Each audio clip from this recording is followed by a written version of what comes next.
Yo, what's up fellow humans? About 2072 years ago, I promised that I'd make a tutorial on how to make helicopters within SimplePlanes. And I guess that time has finally come after I've remade this video multiple times. I hope you like it. How do I transit?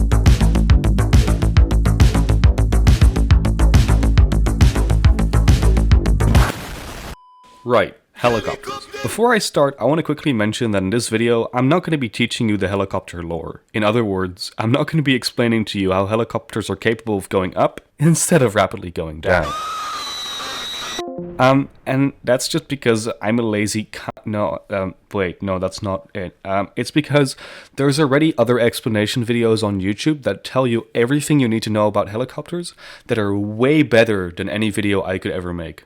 So if you want to really learn the physics of helicopters, I recommend you watch those videos instead. And besides the fact that there's way better videos out there on YouTube already, you really don't actually need to know the physics behind helicopters in order to build a helicopter in SimplePlanes. So if you want to be lazy like me and don't care that much about the physics behind helicopters, you'll be just fine by just watching this tutorial. And speaking of this tutorial, I guess it's time that I start building a helicopter. Hey! Build a helicopter! Once you have a helicopter body, it's time to start making it fly. When you open the parts menu and then navigate towards the propulsion tab, you'll see that there's 3 different helicopter rotors. In this case, let's start by first placing our main rotor. For now, the only thing that's important is that you try to roughly align the center of mass with the center of your main rotor. This doesn't need to be done perfectly just yet, as you'll probably need to adjust it later anyway. But just keep in mind that by the end, you really do want your center of mass and the center of your main rotor to align with one another in order for your helicopter to fly properly. After placing the main rotor, it's time to move on to the tail rotor. It's basically the norm to place your tail rotor on the back of your helicopter quite far back from the main fuselage. This is for 2 main reasons. First of all, you want to stop the main rotor and the tail rotor from passionately hugging one another. And number 2, placing the tail rotor further back on your helicopter means your tail rotor has more leverage over the center of mass, which then in turn means that your helicopter will be more maneuverable. Now that we've added our rotors to our helicopter, it's time to calibrate it so that it can actually fly nicely. When you select the main rotor and then open the Part Properties menu, you'll see a bunch of different options. If you're anything like me, your brain will now be going, touchy. No, bad. No touchy. Oh, but I wanted to touchy. Do not touchy things that you do not understand what they do. Later on in this video, I'll explain what these weird thingy-majingies on the left do. But for now, let's only focus on the things we really need to change in order to make our helicopter fly. Before, I already mentioned that it's essential that the center of mass and the center of your main rotor are aligned with one another. I also said that at the time of placing your main rotor, it's not essential that you already perfectly align the center of mass with the center of the main rotor. I said this because I assumed you're probably going to add or remove parts from your helicopter down the line anyway. And if you do that, well, the center of mass is going to shift a little bit and you'll probably need to readjust it every single time. But fear not, you don't actually have to reposition the rotor itself every time. Instead, you can use a simple trick. If we scroll down a bit, you'll find a slider that says Engine Mass Offset, particularly the one that has a little Z behind it. By sliding this slider backwards or forwards, we can move the position of our center of mass. And because we added a tail rotor, our center of mass will have moved backwards a bit compared to when we placed our main rotor in the beginning. Aside from making sure the center of mass is in the right place, I personally also like to make sure that the throttle governor is enabled and that the engagement point of the main rotor and the tail rotor are the same. I like to set this to about 90%, although really anything over 0% will work well. And after doing this, your helicopter should now be able to fly around, which is very epic. Someone once commented underneath my videos that increasing the volume very, very suddenly is not funny. I agree. It's bad. This is a bad joke. I should remove it. I spent so much time on it. F it. I'm keeping it in the video. I hope you enjoyed the default dance, bass boosted. Moving on. You should now be able to make a flying helicopter. But just like with aircraft, being able to make something fly and being able to make something fly nicely are 2 entirely different things. I already explained that properly balancing your helicopter center of mass is essential. However, there are plenty of other things you can do in order to improve your helicopter's flying ability.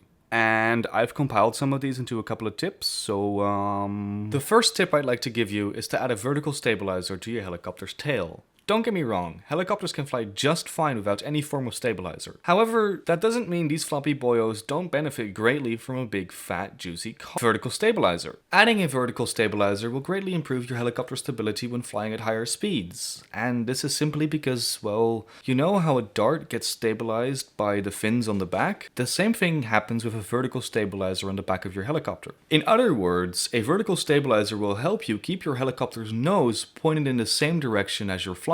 Just keep in mind that this is only true when your helicopter is actually moving at a faster speed. If you're just hovering in the air, well then a vertical stabilizer doesn't do anything because the air simply won't be moving fast enough. That said, there are other things you can do in order to help your aircraft be more stable at lower speeds. For example, you can make use of gyroscopes. Gyroscopes. Gyroscopes are cheating? Some people on the SimplePlanes website seem to think so. And I agree with them to some extent. Yeeting a way too powerful gyroscope onto your helicopter instead of properly balancing the center of mass is an awful idea.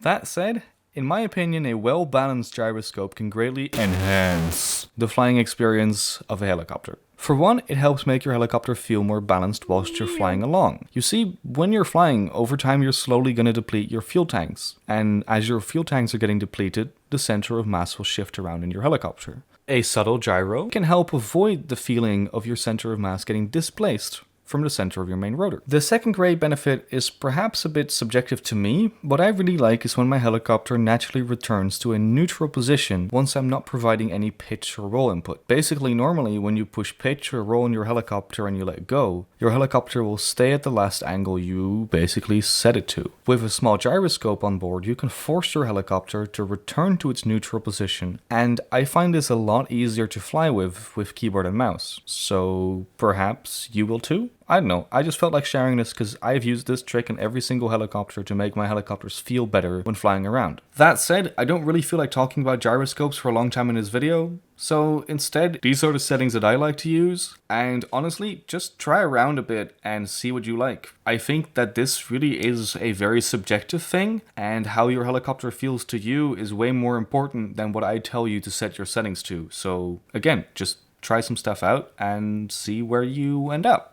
If you installed a gyroscope, then another thing you could do is slightly angling your entire rotor. By this, I mean that you slightly angle your entire rotor forwards by around 1 to 2 degrees. This will make your helicopter easier to fly, as a forwards angled rotor will naturally cause your helicopter to move forwards as well. However, I recommend that you don't do this without the use of a gyroscope, as I find that normally without a gyroscope, it's a lot more difficult to hover your helicopter in place once you've angled your rotor blades. So just keep that in mind. Haha, helicopter go brrrr. You might have noticed that some helicopters in this video have 2 main rotors instead of a tail rotor. Usually, a tail rotor is needed to counter something called reaction torque. Basically, without a tail rotor, your helicopter goes...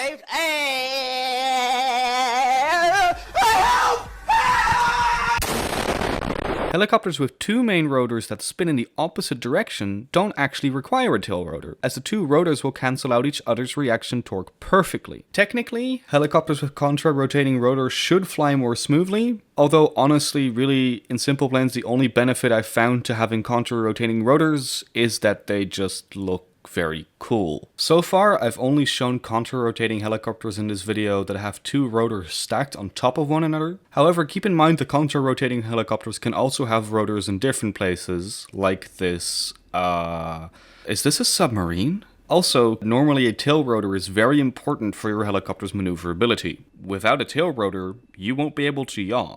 One way to counteract this issue is to add a gyroscope to your helicopter. Tip number 5. Can I get a Remember how I said that I would discuss the different properties for the main helicopter rotor in a later point in the video? Well, this is a later point in the video, so these settings are probably already familiar to you. They are the same as the airplane propellers. However, below these basic options is where the real fun starts. Let's look at collective range. For those who are not very familiar with helicopters, the collective range can be seen as how much lift your rotor blades are capable of producing. Basically, altering this value will allow the blades of your helicopter to become more angled, changing how much lift they create. In other words, changing this range will alter how much of the up your helicopter can do. However, more collective range does not necessarily equal more better, so if you don't have a very advanced understanding of this stuff, I suggest you just leave it at the default value. Neutral pitch is a lot less complicated. Basically, this will change the neutral collective pitch of your rotor blades.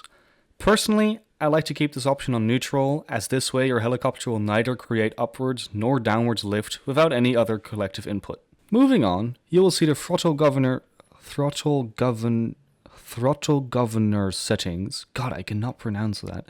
Without the throttle governor enabled, the rotor will basically function as any other engine in the game. You can increase the throttle gradually from 0 to 100%. Now, before you go change this settings to disable the throttle governor, let me ask you something. Would you like your helicopter to fly? Because if you do, I highly suggest leaving the throttle governor enabled, because without it, you can overspeed your rotor, which translates into,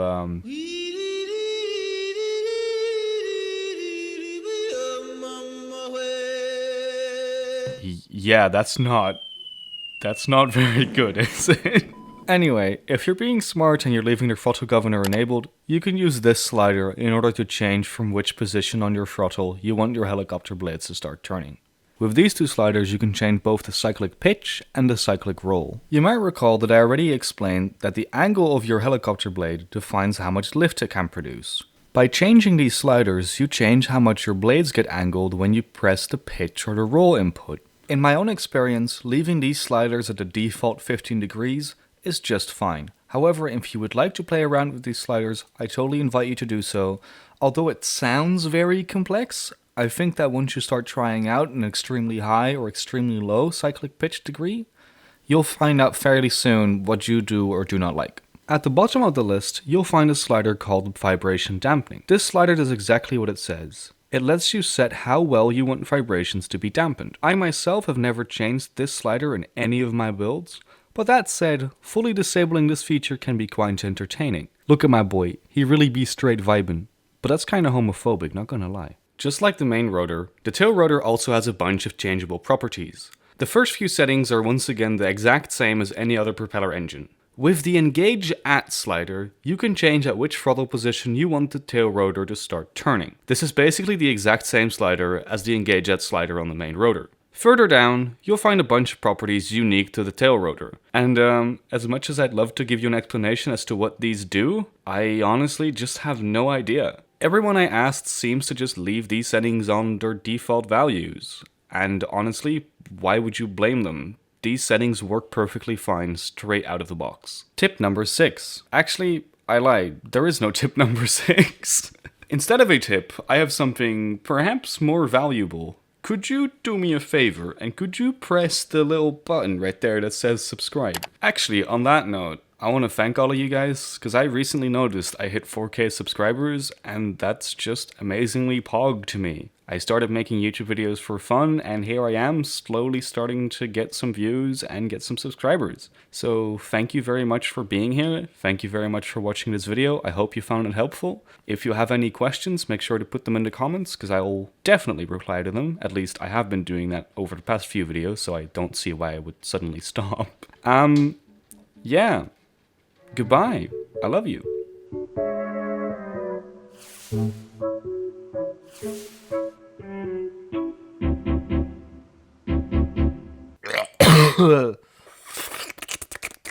Oh, dude, what the fuck is wrong with me?